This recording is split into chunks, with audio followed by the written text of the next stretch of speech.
1, 2, 3, action. What is up guys, Fahan here with Zah once again. And today on the show we have how are you, man? It's Good. been a while, I miss Thanks you. for having me, guys. Yeah. It's been a while. Am I the 10K subscriber interview? No This is to celebrate the 10K.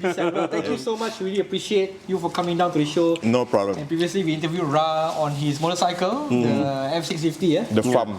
which he sold the bike already. Yeah, I think the next following week sold. Because of the review, right? Lucky you do the review before you sell. Yeah. Okay, so if you don't know who Ra is actually an avid extreme overlander. And he actually is a part of Ride or Bus. He co-created the show with Paul. You can check out your social media pages right below here. Yeah. And in 2013, Ra actually rode around Borneo on a bicycle. Third largest island. Wow. I wasn't thinking properly. Okay, I won't do it again. Crazy. Yeah. That's crazy. I won't do it again. No. And about the trip, he actually published a book. The man who rode around Borneo. Drop me a message if you want a copy, okay? It's very cheap. I think you can buy. So in 2017, he rode from Singapore to North Cap on a Honda Trans Alp, right? Yeah, then it was 26 years old. But before No Cap, I tried to China Lijiang. Before that, wow. On the same bike? No. On a bicycle. Oh. I want to break my mental. See whether I can do it alone by myself. Yeah, it's still tough. Yeah. Bicycle, yeah. Bicycle, You see, the reason why, when you transit from bicycle to motorbike is nothing. You just squeeze your throttle, you go. Right? Then it's like an upgrade from bicycle to motorbike. So I don't feel the suffering on the motorbike. Right? I see. I don't feel like I'm going slow or going fast. Because on the bicycle, you can only go 100 km a day. Max 120 km. On the bike, you guys ride to Laos daily, 400 km? Yes. Right? Yeah. And then still got energy after that. Bicycle is different. No, you arrive, you quickly change, you makan, you tidur. Yeah. Alright, so after that, in 2019, 21.7 to No Cap. 27 to No Cap, 27 is to No Cap lah on the Honda Trans Alp. How many cc? 400? 400 only. Oh, 400 cc. Champion. So that's why the bike horsepower, cc, all the rider. You guys know, you guys ride yours. Okay, so much recently in 2019, he overlanded the Americas on a BMW F650 GS. Am I right? Yes, correct. Okay, so that ride is called Liqui Moly Travel the Americas. We are just sponsored by Liqui Moly, by the way. Thanks, Liqui Moly. We need more stuff. This is a good stuff. Yeah, we need more stuff. Yeah. To review lah. Yeah. To review. And he actually transversed through Canada. Alaska, the bike was shipped to Vancouver. Then I collected in Vancouver. Then I rode it up to the starting point at Anchorage. Then it ended at Argentina, right? Ushuaia, the end of Argentina. Yeah. Wow. Yeah. Wow, pretty. It is. Yeah. If you guys thinking it's hard to do, no. You need the courage to. It's not difficult. You need the courage and the money. You need the courage. Not really. Not really. You ask sponsor lah. That's why you promote. No. Seriously, if you think of one place to go, South America is good to go. Because Yemen, the friend, don't cover everything. Yemen just concentrate on South America because there's a lot to see. South America. For me, I wanted to see the Andes Mountain. I want to ride through Andes Mountain and the Atacama Desert, which I got to do it now. It's just amazing. You and the desert, no one else. Serious? Yeah. If anything were to happen, I don't know. Maybe I call you again. Got problem. I'm in the middle of nowhere. Sekali no line. I didn't know because I didn't use the phone, so I didn't know. Yeah. Okay, so the first question. How do you... Now we start the first question. That's done. The intro only. 5 minutes again. Intro, okay. First, because I know you talk too much. First question. Yeah, let's go. Okay, so how do you get into overlanding as a hobby? Yeah, it's a good question. I started in 2008. Then I was working in school, teaching sports. So during school holiday, got nothing to do, boring, right? I start to think about going places on the 2 wheels. So ride my Scrambler then, WR200, very uncomfortable tone. Then in 2011, I bought a bicycle from Cash Converter, $130 bicycle, to see the world in a cheap way lah. So I brought it to Indonesia, Medan, to see Sumatra, hopefully can go Bali. But it didn't happen to Bali because of the visa. They wanted me to fly back to extend another 30 days to continue to Sumatra and Bali. But I did cycle in Sumatra. So I thought it was fun, even though my email got hacked in Medan. My working email got hacked when I was in Medan. But anyway, that's another story to tell. Then I realized, hey, not bad, you travel on 2 wheels. Then was at a bicycle speed. And then you hang out with the local, you eat, and I realized that if you do this, right, you see more stuff. Rather than you fly to your destination, you don't get to see anything below. So that's the reason I wanted to, maybe I do this. It is torturing on a bicycle. In Indonesia, the heat is crazy. It's crazy because it's like on the equator, right? But I'm a sucker for like suffering, the pain. Every day, every night I reach to the destination, I feel tired. But the next day when you got up, you are motivated to go again. I don't know why, it's like addiction. Yeah, but I love it. Wow, so that's amazing. So that was your the Indonesian one is the very first one. Yeah, officially I remember that was the first one. But yeah. So but on a motorbike? On a motorbike earlier than that, on a scrambler, that was in 2002, earlier than that. To where? To China, is it? I need to Thailand, but I hate it because I ride a wrong bike, right? Lebih 200. Your ass is on fire, man. Yeah, that's why I don't want to remember that. And because of that, I stopped riding for a while. Then I got into 4x4. We start going to the jungle, but it's expensive. So I think motorcycle is the balance between bicycle and 4x4. It's right in the middle. You should know it's not very expensive to see the world, to travel on a bike. The full tank for you is how much? $20. No, less than that, right? Yeah, I think less, because mine is $20. Mine is $20. Yours is going to be cheaper. So I thought I chose the middle. 4-wheel is too expensive. Bicycle is too extreme. Too extreme. Yeah, you need to have more time on a bicycle. So I thought I chose a bike to see the world. So I'm traveling the world in parts. Like I go for 6 months, I come back. I go for 6 months, I come back. So it's like a project. It's like a long project. Yeah. If you ask where to next, that's a big one which I'm not going to reveal. All right, you have anything, Zah? I look at you like you're thinking to go another tour somewhere. Like maybe I should write Indonesia. Indonesia is a good place, Indonesia is a good place, Afan. But the problem, if you're going to ride your bike, you got to ship it there. I'd rather you buy a bike there and then you see, and then you're doing video like that, right? Oh, Indonesia. They will follow you, 200 million people there, 10% follow your page. You imagine how many million? Dah macam Michibut tu. Alright, so how do you actually decide and plan the itinerary for the respective trip? Like, how do you know that you want to go Indonesia and ride? For you want to go to Norcat? Most of my Norcat, I never hear before. Yeah. Most of the places is in my bucket list. I like to ride from end to end, so I can get to see everything from south to north. And I'm so curious why people said Norcat. When I met fellow travelers when I was cycling, they said you should cycle to Norcat, which I tried. I never reached there on my bicycle. So I only arrived in China, Lijiang. Then I said, this is crazy, which I tried on a bicycle. So I didn't give up. Never give up on anything, guys. Never. Okay, if you want to buy a bike, save and buy the bike. So I'm very curious to see where's Norcat. So we have Google after that, right? I said, shit, the road, the Northern Light, it's amazing, right? Then I said, I will ride to Norcat.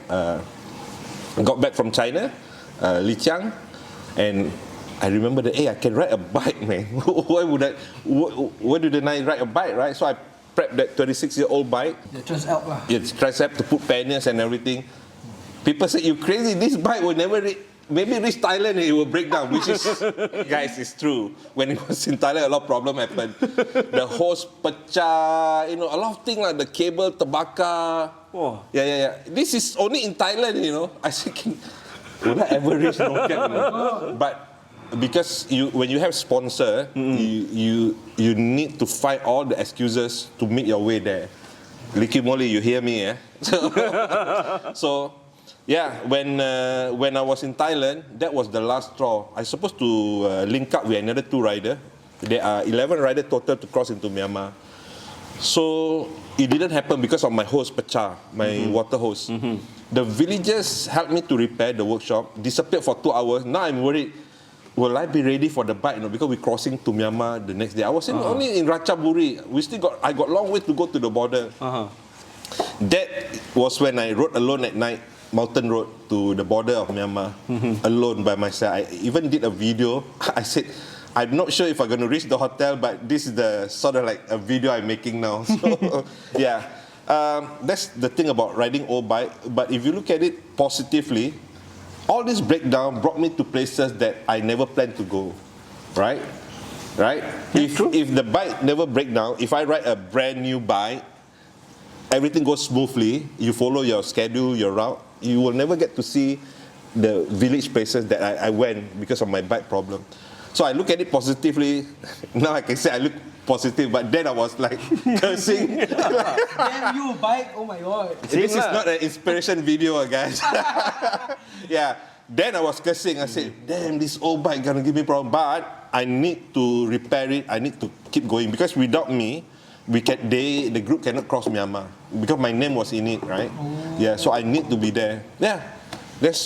And I think anything can be repaired in Thailand. I don't know about Singapore, but the villages there, right, they are awesome, Yeah. That guy disappeared for 2 hours. You know why? Because he cannot repair the hose and the copper pipe. He rode his moped 2 hours somewhere, came back with a new one, show it to me. I mean, we cannot talk, right? Like chicken and duck. He showed it to me, put it back. I want to pay him money, he don't want. Actually, that's what happened to me when my bike got into an accident in Thailand. In Mae Sot, the mechanic don't know went out. Then he cannot find the part. Then he actually milled down the part.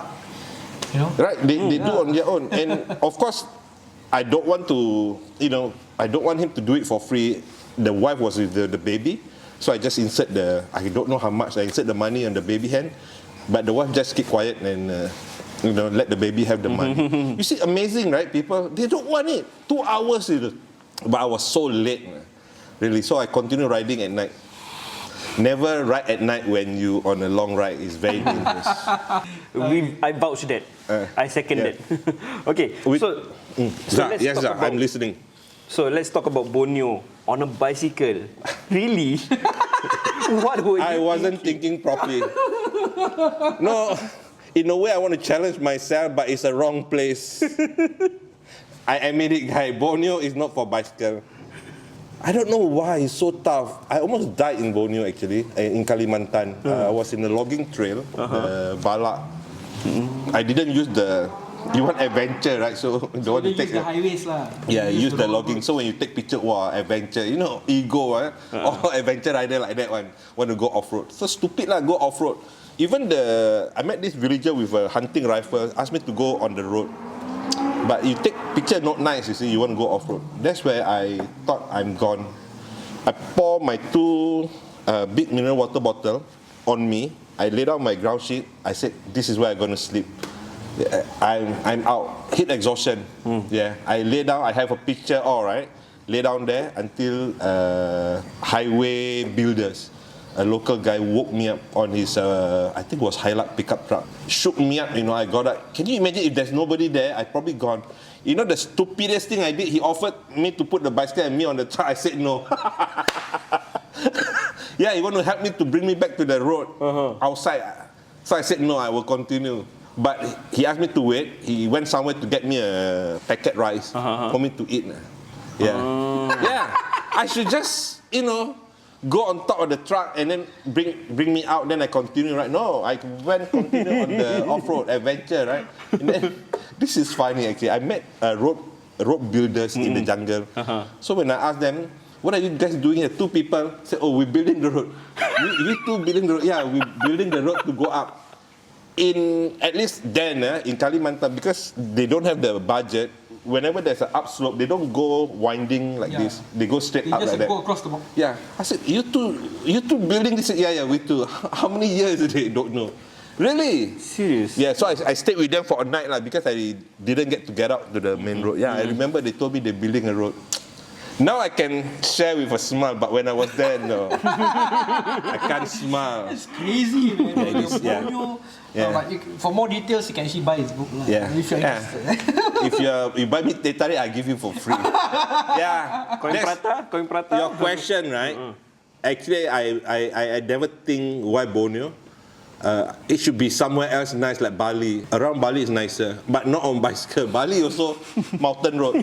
Yeah. Bali, because we rode moped for 7 days around Bali. It's also mountain road, but Bali is still nicer than Borneo. I'm not sure now it changed because when I was in Pontianak, amazing place. Some of the Borneo city, really awesome. They're very modern, but outside the city center, that's where there's no.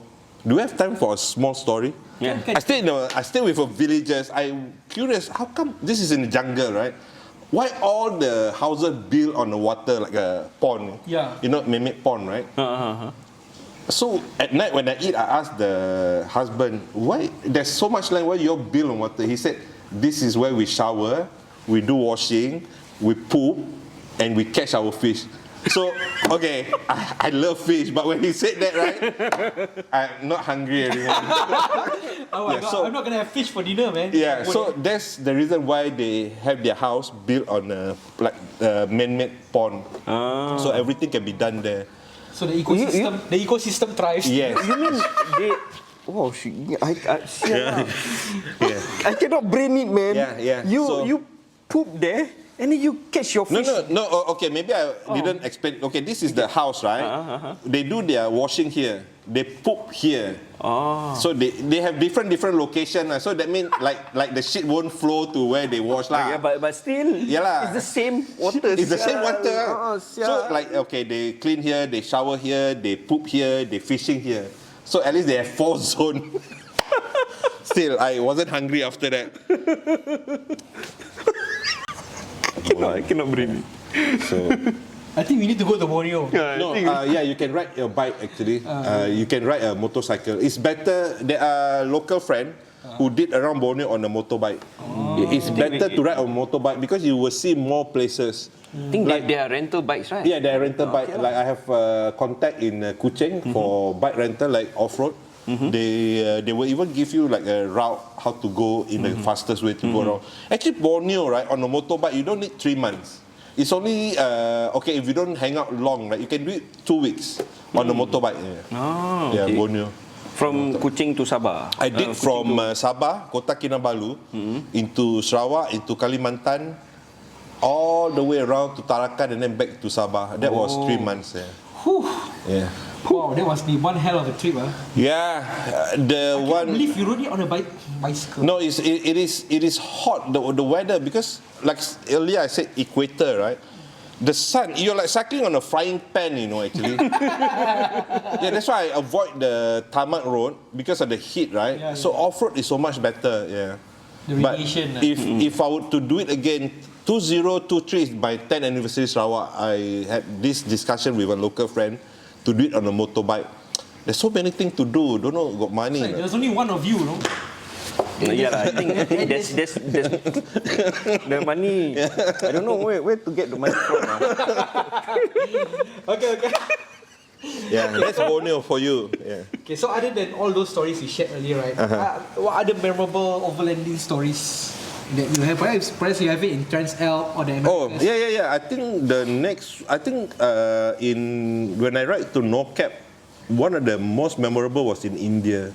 How the villagers, I stayed with the richest family in Kyrgyzstan, in Kazakhstan, Almaty, and the poorest family in India. That was on the way to Agra. So the village said, "Oh, there's a shortcut," but they didn't say it's not a road now. So it's a dirt path, is it? Yeah, that path, the village path lah. And then I'm alone. I rode alone, right? Most of the time I'm alone. Sometimes I ride with some other people. But that time alone, I'm late, and it was my birthday eve. I thought, why not shortcut, right? Actually, if I don't take the shortcut, there's a brand new highway. You know, stupid, go and follow the village street. And I keep falling. You know, one time you fall, you're a rider, you all know, you got energy, you carry, right? Yeah. But you fell 3 times with a fully loaded bike.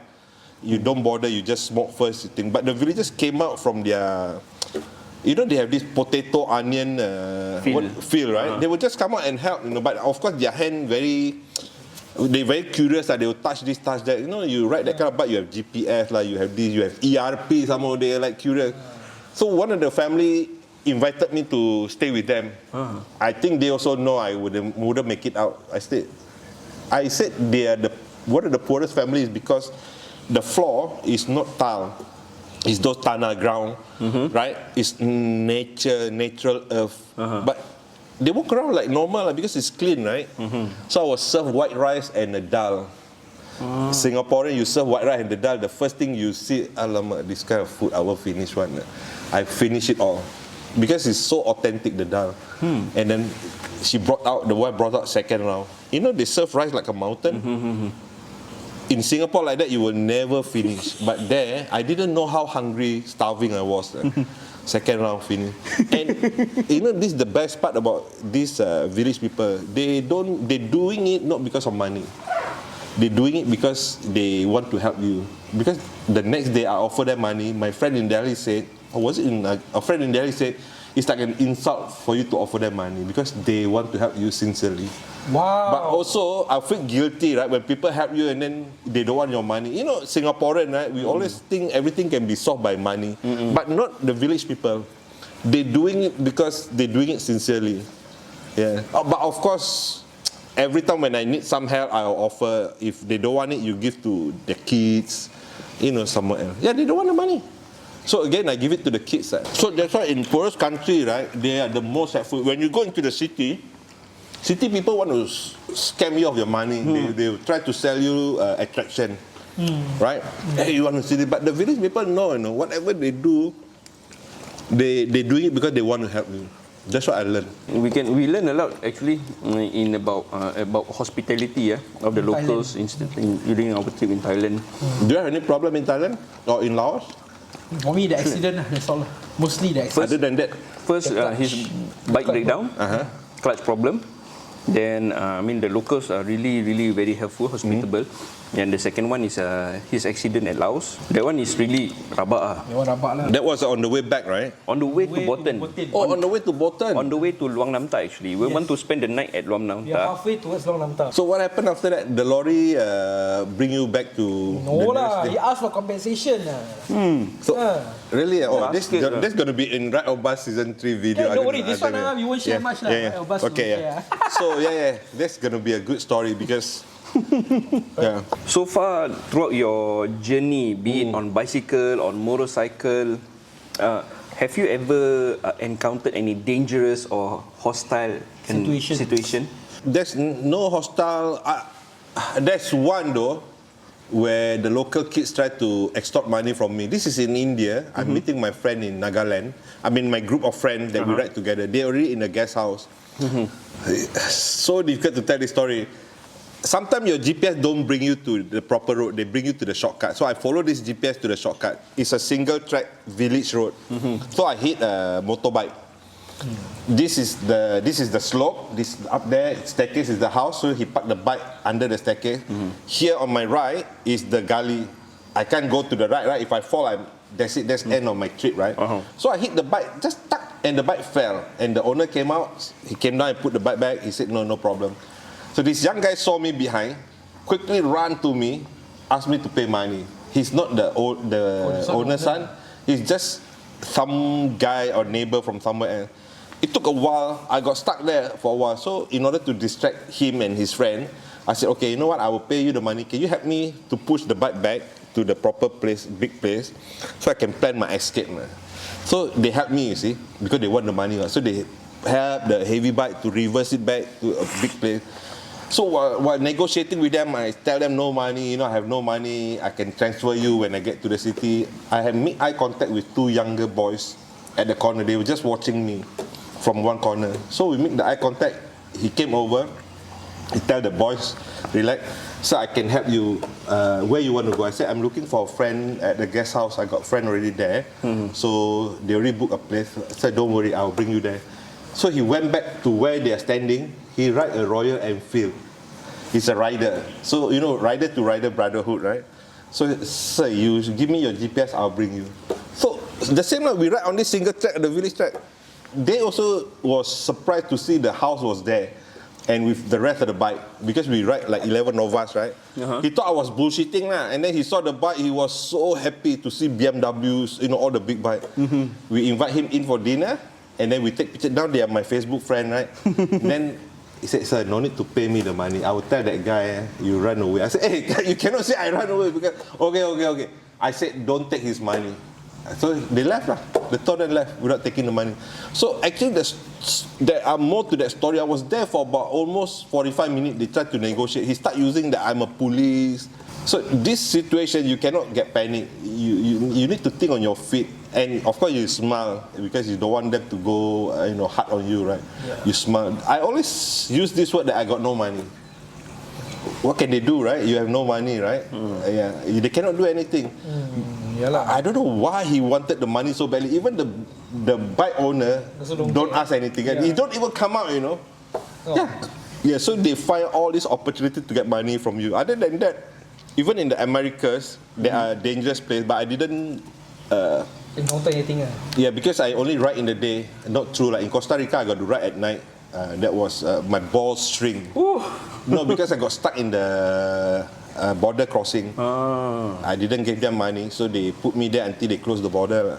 So eventually, when they closed the border, they let me go. Yeah. At the end of the day, you got no money. What more they want? Never ride at night. Yeah, never.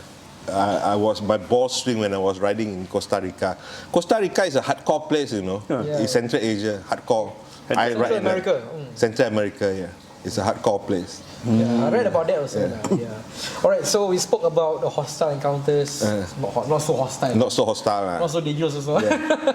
Maybe want to cheat you money but how about the memorable challenges that you encountered during your No cap. No cap. Please share. From leaving Pakistan source into China, we are high up 5,000 meter. In April there wasn't supposed to be snow, but it was snowing and the road was covered with ice. That 5 km, I think it was 5 km to the China border, it took us 2 hours. Not only I never ride in snow before, I never ride on ice before. I sat down, there's a road marker, right? My bike lay down there, I sat down. Why am I doing this? Yeah. Your reflection, basically. Yeah, and I was hospitalized for 2 days because I got the high altitude sickness. I collapsed at the China border. So you struggle breathing? No, just collapse. So when we got into Tuzgurkan, I was hospitalized for 2 days. And then I was brought down by the group that I'm traveling further down. They sort of like kidnapped me from the hospital to bring me down. They put my bike on the truck, bring me down further to Kashgar, I think. Bring me down further to Kashgar. It's lower than the 4,800. Because your body need to react to lower elevation. I was lucky we have a doctor with us. Dr. Anna, thank you so much if you're watching this. Yeah, so she advised the group to go down lower. Yeah, it was horrible, high altitude sickness. Yeah, that was, until today I remember. And it's very scary actually. Yeah. Now I know why people climb Everest. They said it's not easy because of the oxygen.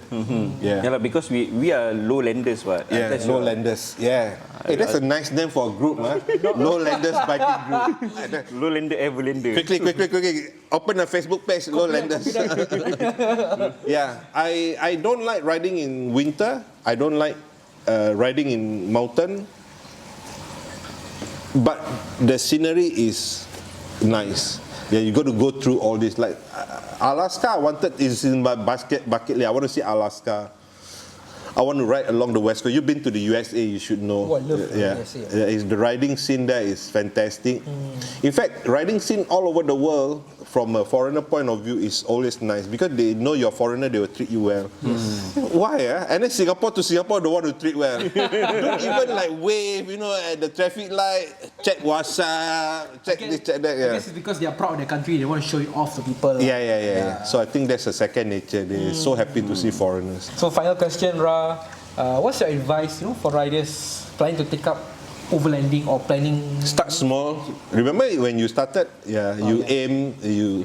Actually, try to cross the Johor first. No, just kidding. A lot of us, before COVID-19, we rode to Johor for makan, for petrol, wash bike. It's the same scenario when you cross border, right? You know, right? Every border crossing, you got to prepare properly your paperwork. Once screwed up, they can hold you for hours, right? That's number one. You need to be very good in your documentation, your paperwork. Yam is fucking good at that. And Zah is good. yeah. really So there are riders like me who are not very good. And one trick when you cross border, right? Always check before the next. If you're crossing the next day, the night before you sleep, if you're riding in your group, sit down, help each other to check on the paperwork, cross-check each other work. Because when you go long distance, the border crossing is very frustrating. They just look for that one mistake, because if they can spot that mistake, they can get money from you. So you need to be prepared for it. There are more to it now, but preparation. And then bike, I don't like to tell people what bike to ride. Oh, you need to ride this, you need to ride. No, it's your preference of bike. Like if you think you prefer like Vespa, like Juvena, go ride it, man. And you learn something, right? You learn how to repair your bike. You guys ride Yamaha and Honda? Yeah, Honda. Both on are Honda. small bikes lah. How many cc? 150, 190. And arrive, go all the way to Laos, right? 150. My bike is an update bike, you know. Huh? My bike is an update Yeah, bike. you heard that? Apek bike some more. bike, no. Actually, you don't need a... To me, when I look for bike, right, I need to have comfort. I realize when I don't have the comfort, right, it becomes another challenge to ride long distance. So, if you want to start overlanding, you guys want to start overlanding, don't be shy. You can ask, go to online, read reviews, go to forum, go to Facebook, ask Farhan, ask Zah, Ask him. don't ask me, ask Yam. No, there are a lot of people. I think I hang out with a lot of those overlander. You can just hang out with them and then you just ask them, hey, I want to go Laos, I want to go Thailand. Should I go Bangkok? Don't go Bangkok on a bike. It's jam-packed. Yeah. Right? Don't go. Don't Everywhere at the outskirts, it's still jam-packed. Even if you go outside Bangkok, the massage is still as good. So, right? Agree? Agree? And it's cheaper some more. So okay.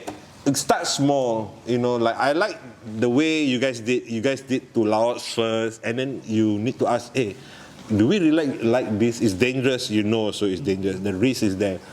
Next, if you know the risk is there, you need to ask yourself, how do I minimize the risk, right? Because you want to go, you want to come back safely.